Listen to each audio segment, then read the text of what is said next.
আমরা কলেজে যখন এন্টার করছি, যে কলেজের গেটের সামনে আসি, এমন হাত দেখিয়ে আঙুল দেখিয়ে আমাদেরকে বলা হচ্ছে এই যে অমুক অমুক কলেজের স্টুডেন্ট, অমুক কলেজের ছাত্রছাত্রীরা, এদের জন্য আজ এই জিনিসগুলো হয়েছে, জড়িয়ে নেই এগুলোতে। আমরা তো চাই না যে আমরা চাই আমাদের কলেজটা ভালো হোক। ইভেন আমাদের কলেজের খুব ভালো নাম ছিল, সুরেন্দ্রনাথ। কোন কলেজে পড়ি? সুরেন্দ্রনাথ কলেজে পড়ি, এটা আমাদের গর্ব ছিল। আজ সেটা কোথায় গেল?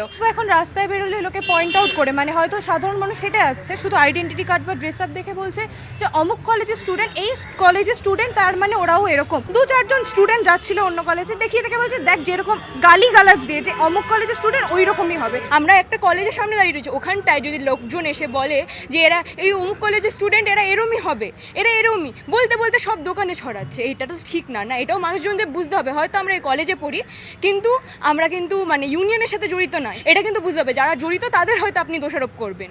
ঐতিহ্যবাহী সুরেন্দ্রনাথ কলেজ, তার এই অবস্থা, এবং শিক্ষাবিদ থেকে আরম্ভ করে সমাজের প্রত্যেক স্তরের মানুষ বলছেন যে কিছু লোকের জন্য এই দেবাশিস ব্যানার্জি ওরফে কানকাটা দেবু, শিবাশিস ব্যানার্জি মতন মানুষদের জন্য এই রিপন কলেজ, এক সময়কার রিপন কলেজ, 142 বছর পুরনো এই সুরেন্দ্রনাথ কলেজ, সেই সুরেন্দ্রনাথ কলেজ যেখানে ভারতের প্রথম রাষ্ট্রপতি ডক্টর রাজেন্দ্র প্রসাদ পড়তেন, সেই সুরেন্দ্রনাথ কলেজের এই অবস্থা।